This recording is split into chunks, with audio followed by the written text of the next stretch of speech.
En la clase de hoy veremos los pilares fundamentales del paradigma orientado a objeto, dando un cierre a los conceptos teórico-prácticos de la unidad 1, en donde veremos en resumen las propiedades de este paradigma y el modelo de objetos.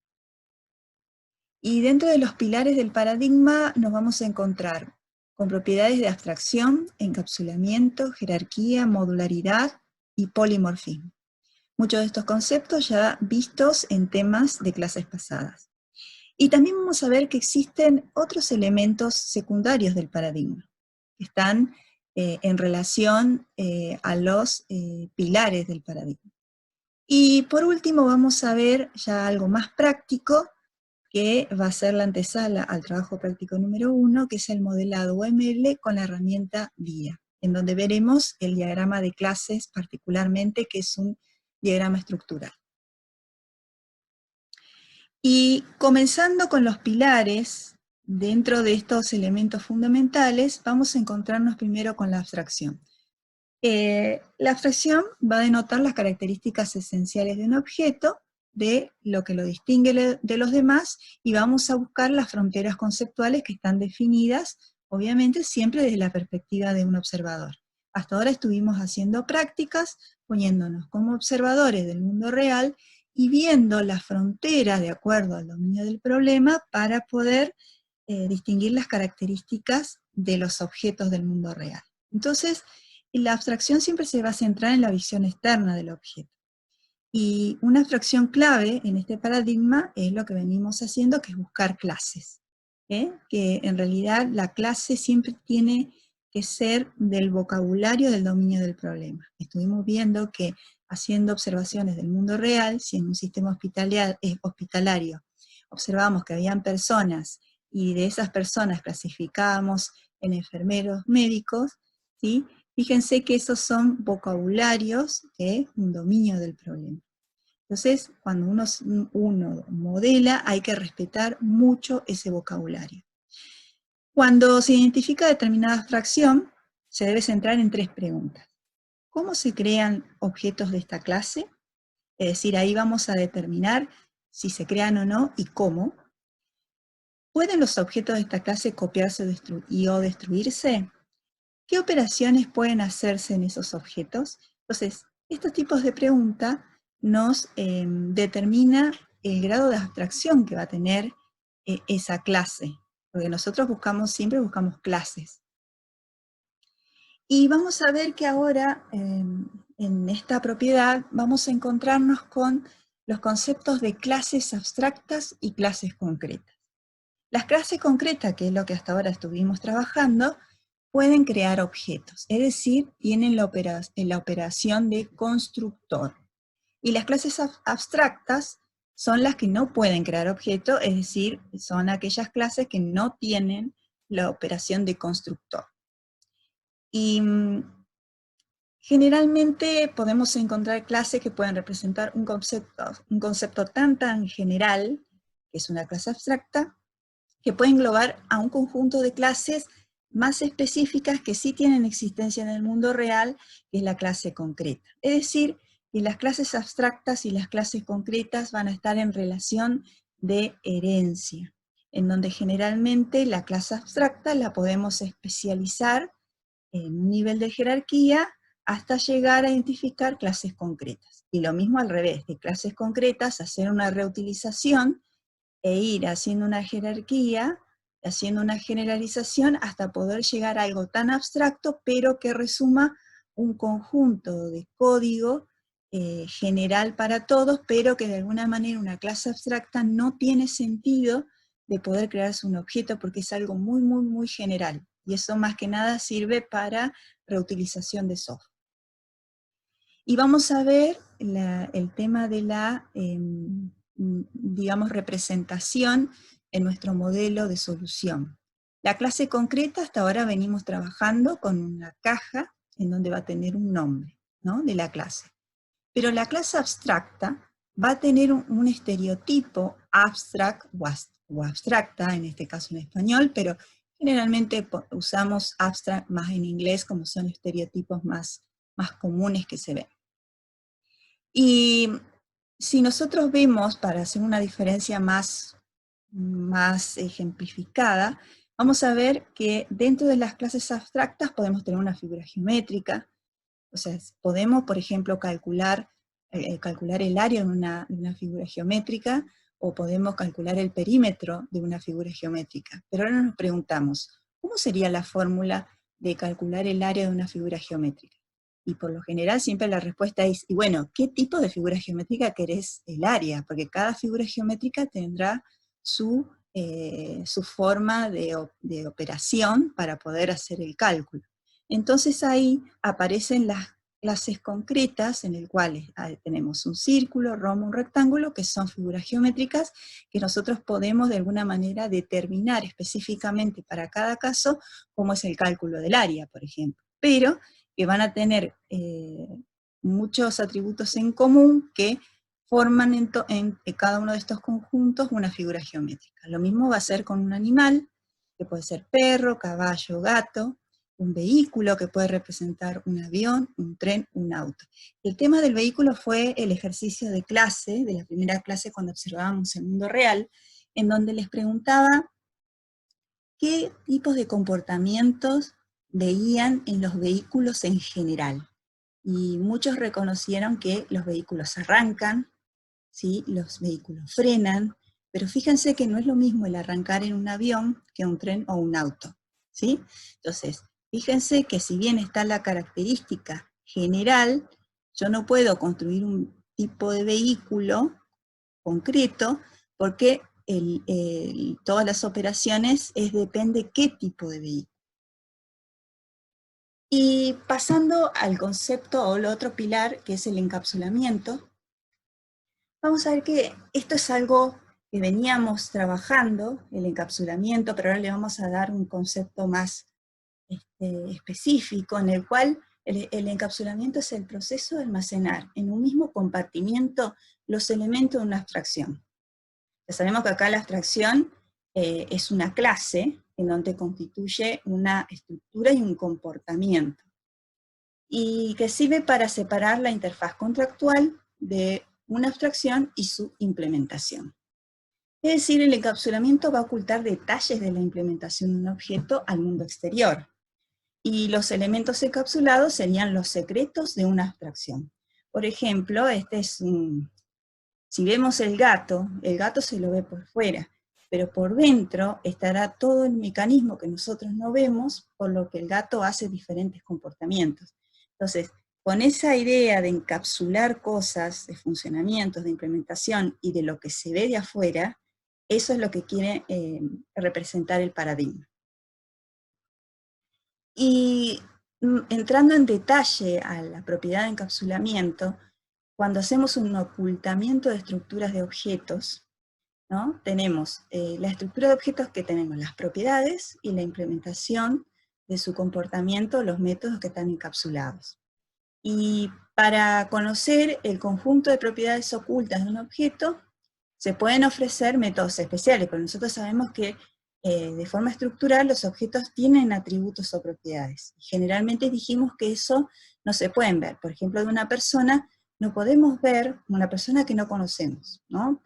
No sabemos de antemano cuándo es su fecha de nacimiento, cuánto es su edad, si es que nosotros no le consultamos, no le preguntamos a esa persona. Entonces, con ese mismo pensamiento, el paradigma intenta hacer encapsulamiento de atributos, en el cual van a haber métodos especiales para poder obtener el estado o poder modificar esa propiedad oculta, que son los getter y los setter. Los prototipos de los métodos de estado, por ejemplo, tenemos: si hacemos un obtener, el obtener es obtener la información del estado de un atributo, tendrá esta convención, pondremos get, el nombre del atributo, pero fíjense que no tiene ningún parámetro. Pero como tiene el estado, o sea, el valor que tiene una propiedad específica, tiene que devolver el tipo de dato de ese atributo. Y cuando hacemos set, es decir, queremos cambiar el valor de un atributo, de un objeto, lo que le tenemos que pasar es el nuevo valor especificando el tipo, pero del tipo de dato de este atributo, y no devuelve ningún tipo de valor porque lo único que hace es setear el estado. Y de acá también sale el concepto de visibilidad de atributos y métodos, que van a ser los operadores de alcance, en el cual va a ser privada, pública o protegida. Generalmente dijimos que las propiedades van a ser privadas y los comportamientos, que serían los métodos, van a ser públicos. Y existe otro tipo de visibilidad que es protegida, que está representada por el símbolo numeral.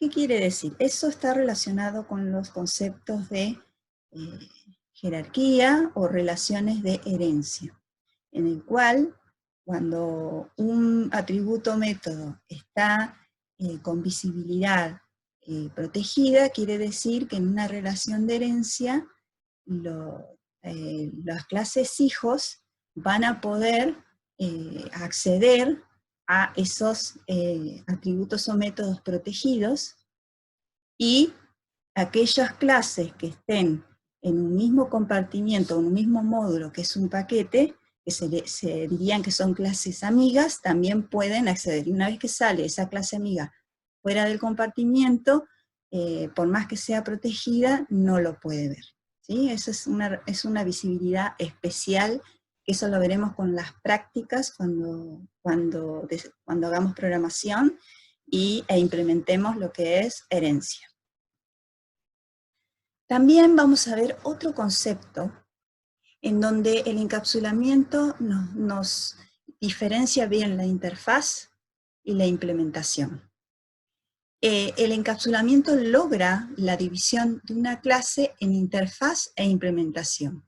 La interfaz sería la parte externa, como una especie de lista de presentación, como un resumen de lo que tiene implementado en la clase. La implementación ya tiene la representación de esa abstracción. Y vamos a ver que va a aparecer un nuevo elemento, que es una interfaz, que la interfaz lo que tiene es un nombre de la interfaz, un poco parecida a lo que es clase, pero que tiene un estereotipo de interface. Y va a existir una relación entre la clase y la interfaz, que es la relación de realización. Esta relación de realización quiere decir que toda la lista de operaciones que van a estar acá, en realidad se dice que van a estar realizadas o implementadas en esta clase. Es decir, la clase puede tener muchas interfaces, en donde cada interfaz es una vista externa hacia objetos que se pueden crear con esa clase. Pero se pueden hacer reducciones de operaciones. Por ejemplo, armar una interfaz con 5 operaciones visibles para un tipo de funcionalidad, otra interfaz con otras 4 operaciones visibles para otro tipo de funcionalidad, pero en sí mismo cada una de esas operaciones en realidad no van a estar implementadas en la interfaz, sino más bien en la clase, en la clase que la realiza, la que está en relación de realización. Hay que tener en cuenta que la interfaz es el elemento más abstracto que hay.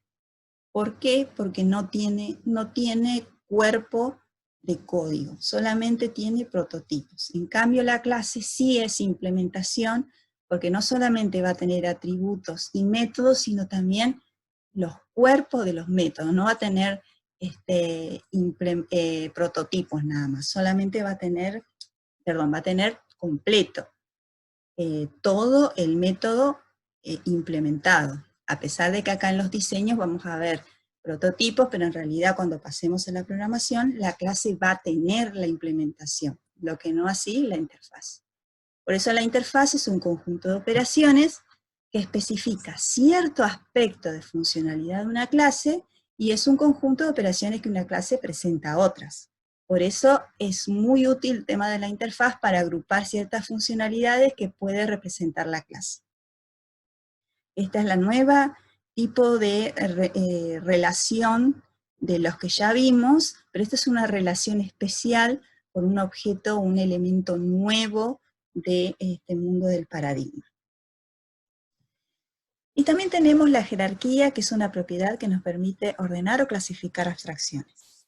Dentro de la jerarquía nos encontramos con dos importantes que ya estuvimos viendo en clases anteriores, que una es la jerarquía S1 de estructura de clase, que es la relación de generalización y especialización, conocido como herencia.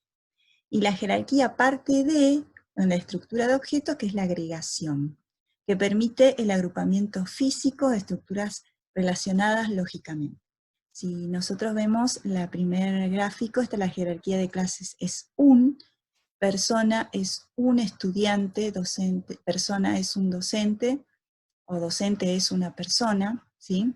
Y acá tenemos la jerarquía de objetos, parte D, el objeto persona, que en este caso es persona 1, tiene a su vez agregado como parte un objeto de tipo fecha denominado FECNAC.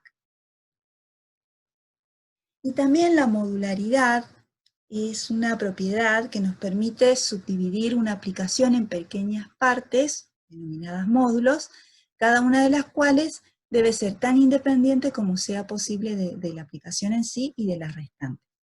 En términos prácticos, vamos a ver que cada clase e interfaz que vayamos implementando se van a modularizar en archivos individuales y son compilados por separado. Es decir, si tenemos la clase persona, existirá un archivo para la clase persona, un código fuente. Si existe una interfaz, por ejemplo, la interfaz pila, entonces ahí va a tener un archivo específico para ese elemento. Los módulos de clases e interfaces se modularizan a su vez en paquetes. Ahí vamos a ver que también es una forma de modular, no solamente de modular en códigos para clases e interfaces, sino también dentro de paquetes. Generalmente cuando nosotros modularizamos en paquetes, intentamos agrupar por funcionalidad. La modularidad es la propiedad de un sistema que permite su descomposición en conjunto de módulos cohesivos y débilmente asociados. Ahí les dejo dos links, una para ver la cohesión desde el mundo informático y del acoplamiento que está relacionado a toda modularidad para que puedan ir viendo esos temas, más que nada más tirado al lenguaje de programación y todo lo que es la parte de programación con módulos. Por último, un concepto muy fuerte dentro de este pilar del paradigma es el polimorfismo. El polimorfismo es la propiedad que indica la posibilidad de que una entidad o abstracción tome muchas formas. En términos prácticos, se refieren a que objetos de clase pueden realizar la misma operación de diferentes formas, ¿sí? Que serían los métodos polimórficos. Y esos métodos polimórficos se pueden especificar solo en la relación de herencia, ¿sí? Por ejemplo, tenemos una clase mamífero, que en este caso lo declaramos como una clase abstracta porque mamífero es algo muy general, pero por ejemplo todo mamífero tiene una operación de comer, pero dependiendo de qué tipo de mamífero, cada uno come de distinta forma. Por ejemplo, la vaca no va a comer cualquier cosa, sino más bien pasto, entonces va a pastar. El león sí es más carnívoro y el humano comerá distinto. Entonces, por ejemplo, el método comer de mamífero, en realidad, heredan cada uno de estos mamíferos especializados en el cual esa operación de comer va a ser muy distinto en una vaca que en un león que en un humano. En la vaca solamente va a pastar, el león masticará carne nada más y el humano tomará tenedor, cuchillo y todo lo que hace el humano para poder comer. Por lo tanto, los lenguajes de programación que representan el polimorfismo en realidad son lenguajes de programación orientados a objetos. Y vamos a ver que hay otro concepto que es la sobrecarga.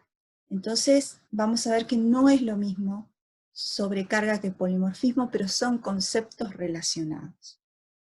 ¿En qué sentido? En las múltiples formas que pueden tomar las entidades.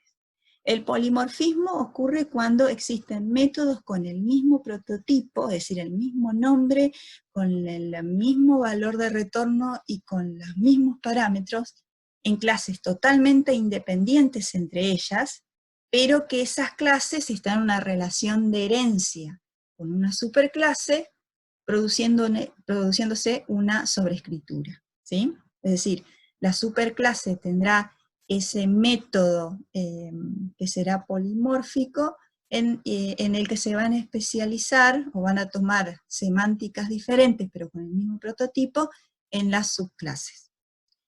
Y la sobrecarga, en cambio, ocurre cuando existen métodos con el mismo nombre, pero con parámetros distintos, dentro de una misma clase.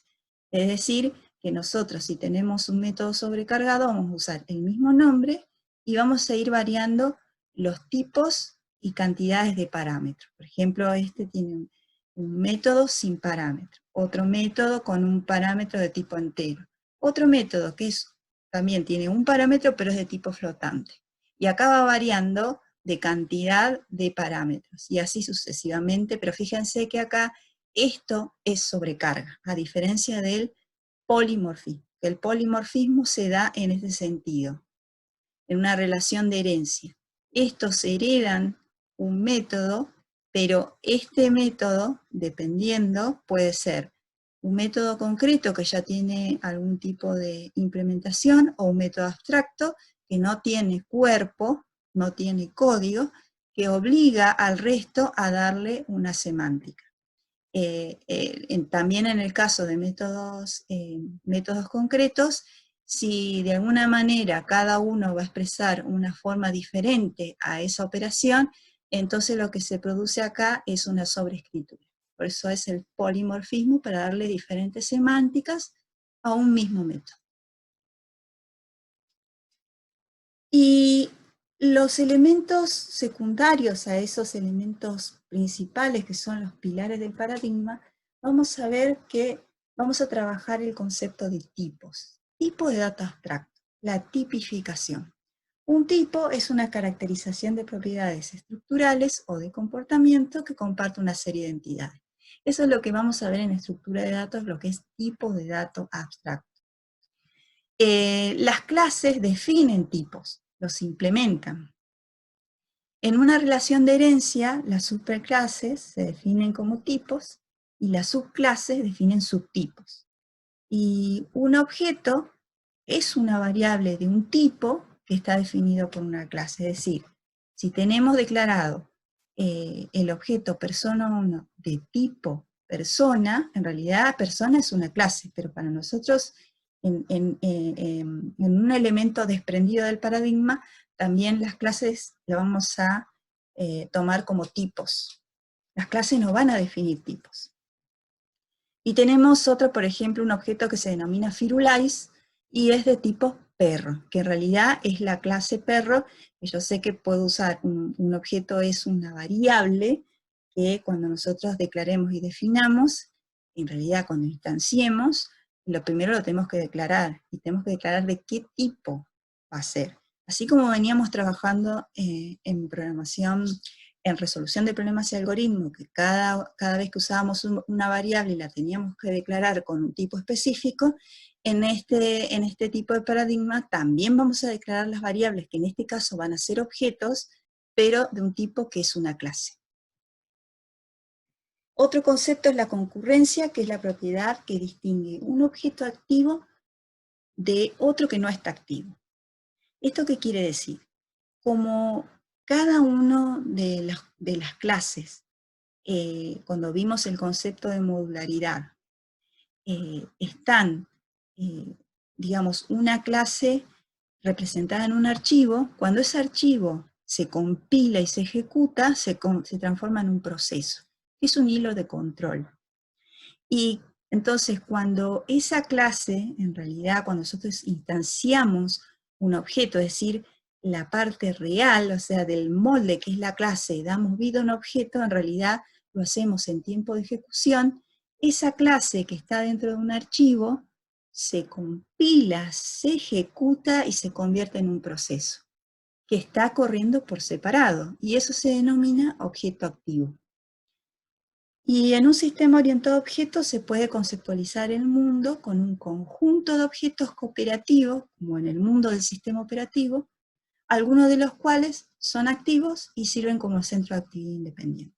O sea, ustedes tienen que tener en cuenta que cada clase está representada dentro de un código fuente en el cual se ejecuta, y cuando se ejecuta según el concepto de sistemas operativos, en realidad lo que se convierte ese programa es en un proceso.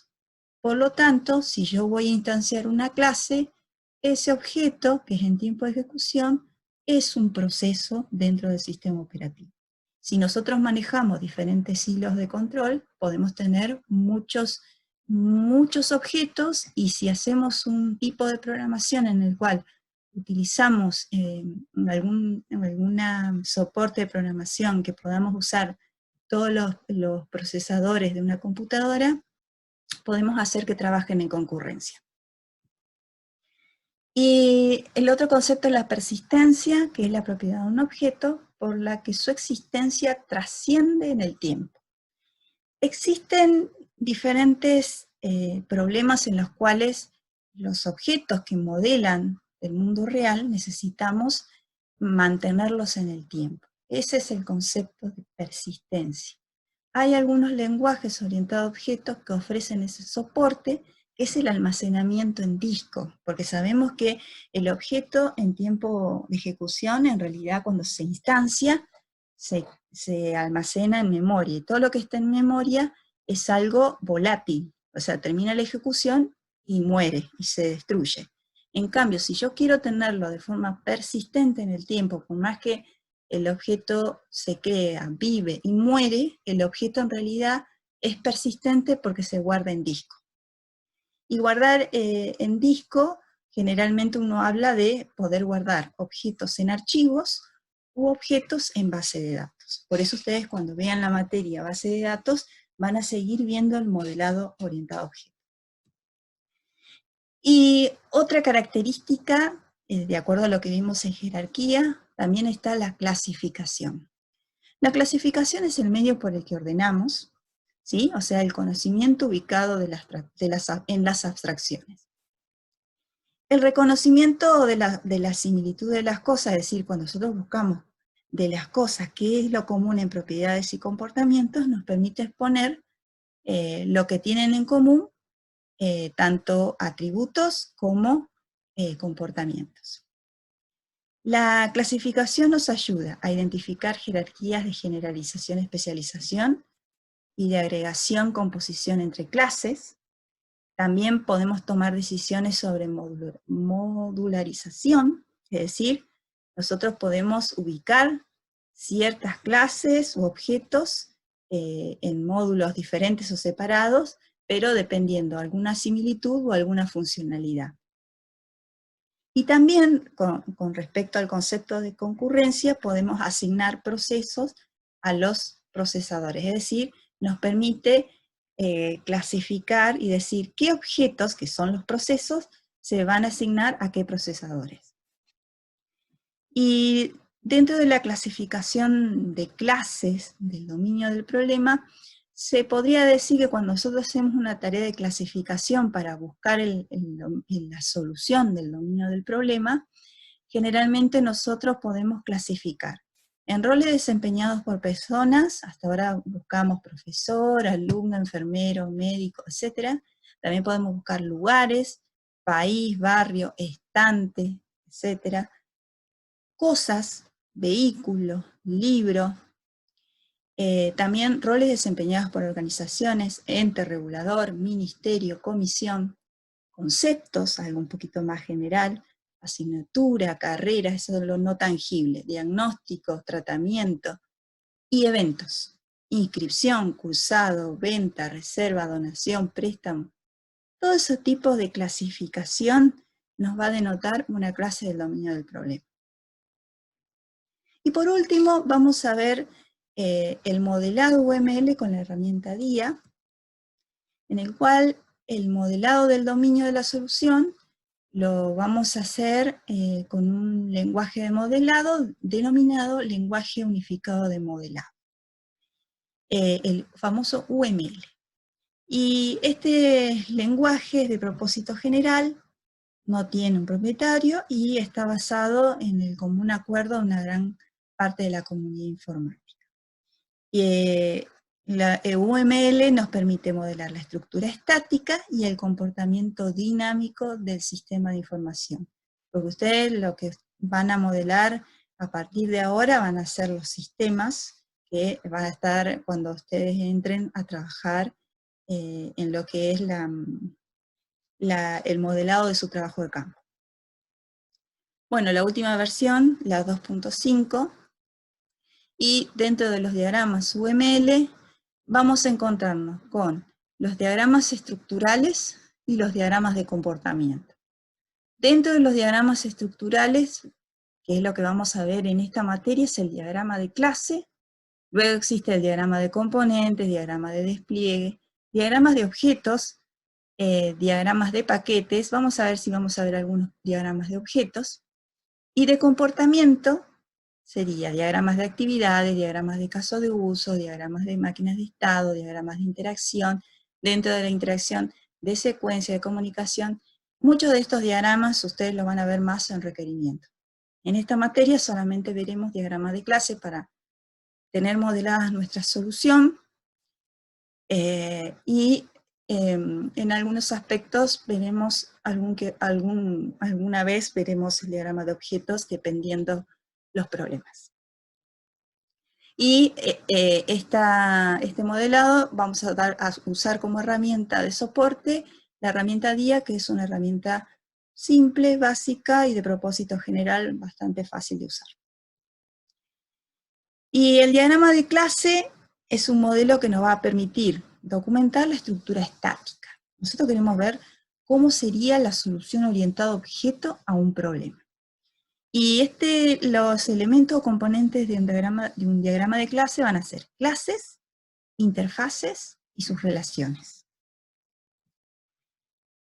Y modelando las clases, nosotros vamos a ver la representación de esa caja rectangular que veníamos viendo, ahora lo vamos a ver de forma más detallada. Esa caja rectangular en realidad va a estar particionada en 3 partes, en donde la primera parte va a tener el nombre de la clase. Tengan en cuenta la convención que vamos a usar en clase, que es, debe ser un identificador que denote un sustantivo en singular, con la primera letra en mayúscula. Y luego el segundo compartimiento es una lista de atributos, y como convención son declaraciones de variables o constantes con tipos de datos y con el operador de visibilidad. Los identificadores de variables deben ser en minúsculas y los identificadores de constantes en mayúsculas, en su totalidad. Y por último tenemos el tercer compartimiento, que va a ser la lista de operadores o métodos, operaciones serían, ¿no? O métodos. La convención en esta materia va a ser que los prototipos de las operaciones van a ser con nombres estilo camello. ¿Qué quiere decir? La primera palabra con minúscula, y a partir de que va encontrándose la segunda palabra, comienza con mayúscula, ¿sí? O sea, depende si es un nombre compuesto, la segunda palabra tiene que iniciarse también con mayúscula. Y la lista debe tener lista de parámetros con tipo de valor de retorno. O sea, tiene que ser lo más detallado para ir, sentarse e implementar. Y cuando hacemos la agrupación de objetos del mundo real, nosotros primero lo que hacemos, identificamos la abstracción una abstracción del mundo real, que es un agrupamiento, que es la clase. Buscamos los moldes.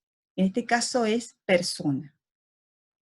Si de esa persona, una vez que identificamos todos esos objetos, lo que vamos a hacer es delimitar la frontera de lo que queremos de esos objetos.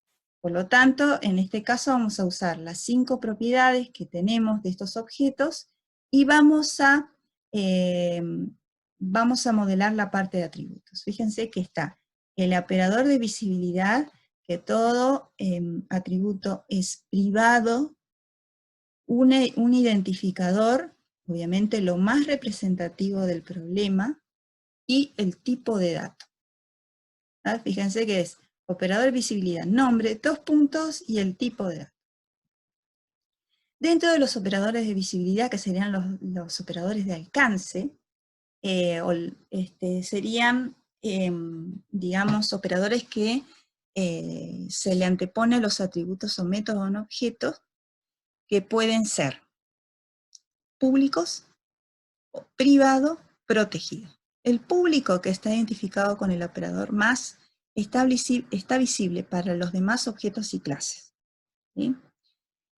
Y privado, que es el signo menos, está oculto para los demás objetos y clases. Pero el protegido, que es el signo numeral, está visible solo para los objetos y clases en una relación de herencia o de amistad. Cuando se dice de amistad, quiere decir que pertenecen a un mismo módulo, que es un paquete. Y una vez que identificamos los atributos, vamos por los métodos. Vamos a ver los comportamientos de estos objetos personas, en el cual, como es una clase concreta, debemos especificar el constructor para poder diferenciarlo de una clase abstracta. Luego de todos los métodos setGet, que es lo que me permite visibilizar los estados o modificar los estados, porque recordemos que los atributos siempre van a estar encapsulados. Entonces, de alguna manera, tengo que ofrecer métodos setGet de aquellos atributos que yo decida poder observar su estado y modificar su estado. Eso no quiere decir que sean todos los atributos, depende del problema y lo que yo decida qué es lo que voy a permitir de mostrar estado y modificar estado. Luego las operaciones ya referidas al problema, que en este caso pueden ser públicas o privadas.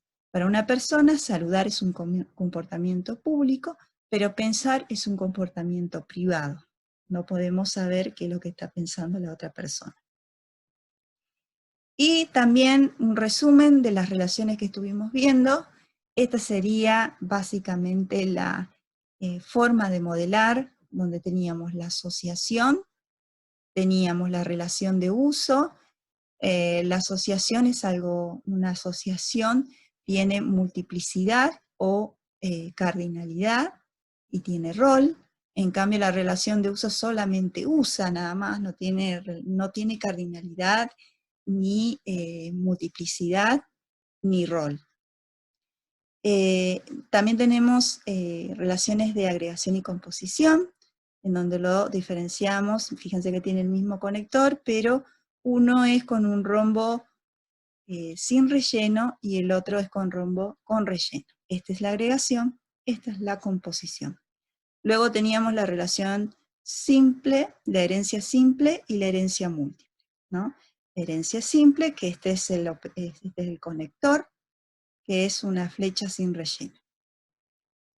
Y esta es la herencia múltiple, en donde esta subclase hereda de 2 superclases, a diferencia de la simple, que las subclases heredan de una única superclase. Y por último, ver los elementos que vimos en esta clase, que es la realización de interfaces, polimorfismo y abstracción.